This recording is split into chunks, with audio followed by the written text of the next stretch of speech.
Hi guys, back with another wee video here on the Tamron 35-150. Probably a little bit of a quicker one here. I'm doing a short comparison video between the Tamron and the Samyang 135mm f1.8.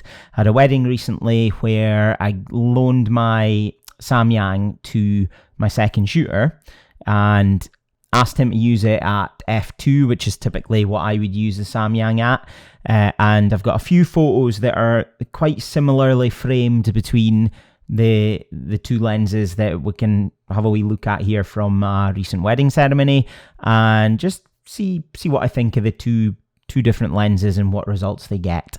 I would say though that the Samyang, his cameras are Sony A9s, and my cameras for the Tamron photos are on the Sony A7iVs, so there is a slight megapixel difference there. So when I zoom into 100%, one will look more zoomed in than the other, and that'll be why.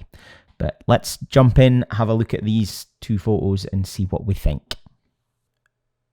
Okay, so the first photo we've got is one of the bridesmaids and the flower girl. On the left hand side we've got the Samyang, which was on the A9, and on the right we've got the Tamron.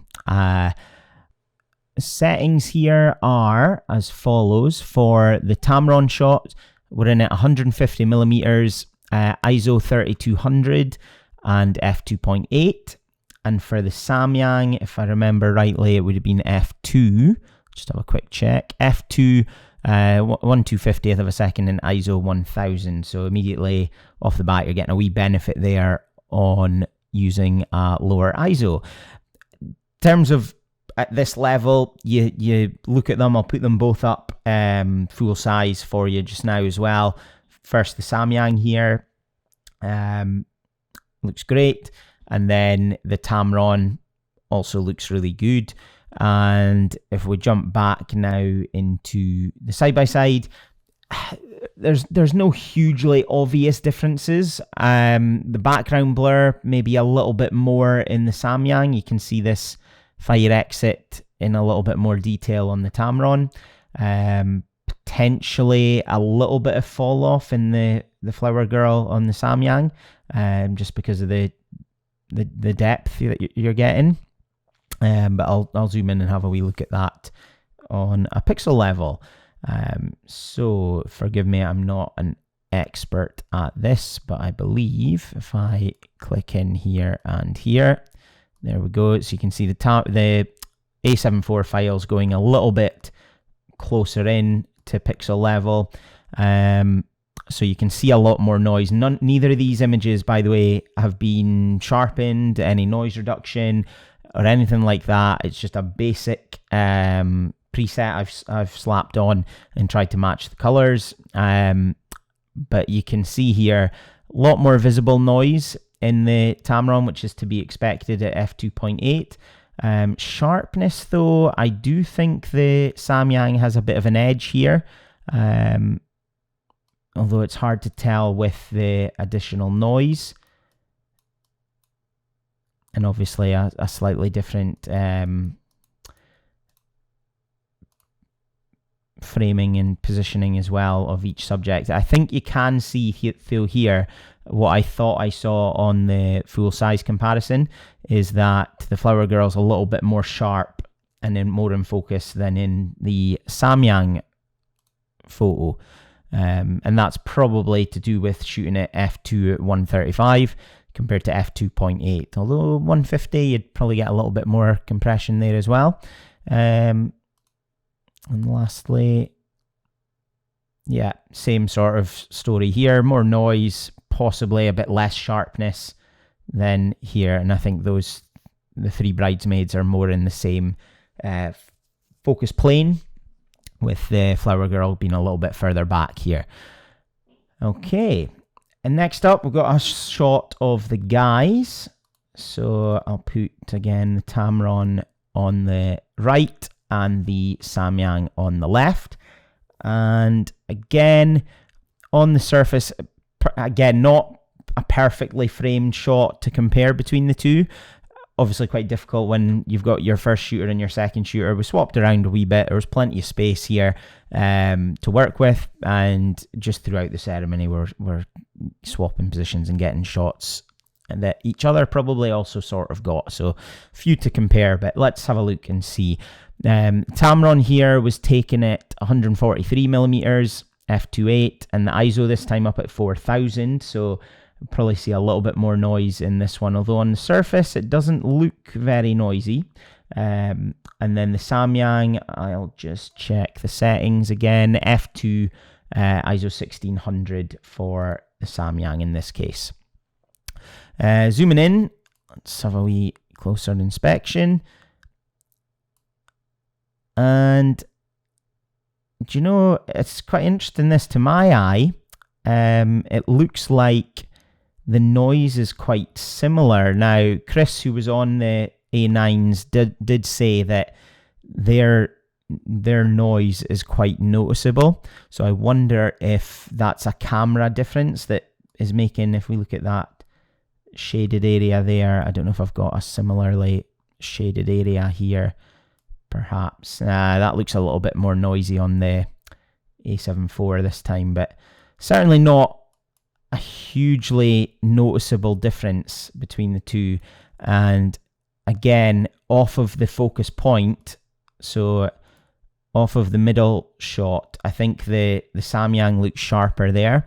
But if we come out to one of the guys on the side, I think the Tamron looks sharper there. Now, to me, that'll largely be down to the f2.8 aperture and giving a little bit more depth of field, rather than any weaknesses of the sharpness of the Samyang out wide. But I could be wrong. Last guy, again, same sort of story. So f2, you at 135, you really do not have a lot of depth of field to play with. It's still acceptably sharp, but you're certainly losing a little bit of sharpness there. And then I don't think I've put these up full screen yet, so we look at the Samyang of the guys full screen, and then the Tamron of the guys full screen. And again, probably you're noticing a bit more background blur with the Samyang, which is, again, to be expected at f2. And then lastly, we have the Groom. Again, not quite perfectly similar framing, but close enough to do a little bit of a comparison here. For the Tamron, we're at 150 all the way in and 6400 on the ISO, so higher ISO again. And on the Samyang, we are 2000 on the ISO and f2. Again, on the surface, with this one, I think the background blur looks quite similar. There's obviously a little bit of a difference with the focal length, 135 versus 150 here, but backgrounds look fairly similar. If we zoom in to have a look at sharpness on each, I actually think, again, similar, but I think for this one, the Tamron looks a little bit sharper here to my eye. Noise, if we open up into that blue area there, you can probably see, to my eye again, a little bit more noise in the Tamron on the A7 IV, but it's not massively different, and that's at 6400 compared to 1600. But again, coming back to what I said at the start, that is the A9 versus the A7 IV, and my second shooter, Chris, did say that the noise on the A9 is fairly noticeable. So it shows the advancements of Sony's ecosystem, that with the A7 IVs, higher megapixel count, 32 megapixels versus 24, you seem to be getting a much better high ISO performance there. And to finish off, just a wee full-size look at the Samyang photo of the Groom, and then the Tamron photo of the Groom as well. So overall, my views on these two are both good lenses, both get fairly good sharpness. I'm a bit of a sharpness snob.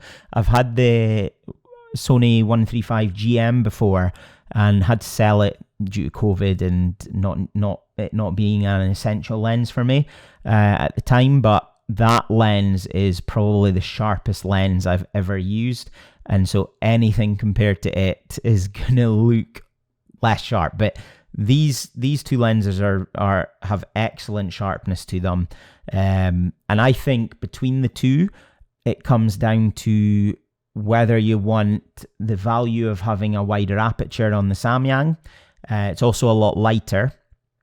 Or if you want the versatility of the zoom and having 35 all the way to 150 at that variable aperture of f2-2.8. But whichever one suits you better. If you prefer primes, I'd go with the Samyang. If you dual harness up, I would probably advise the Samyang as well.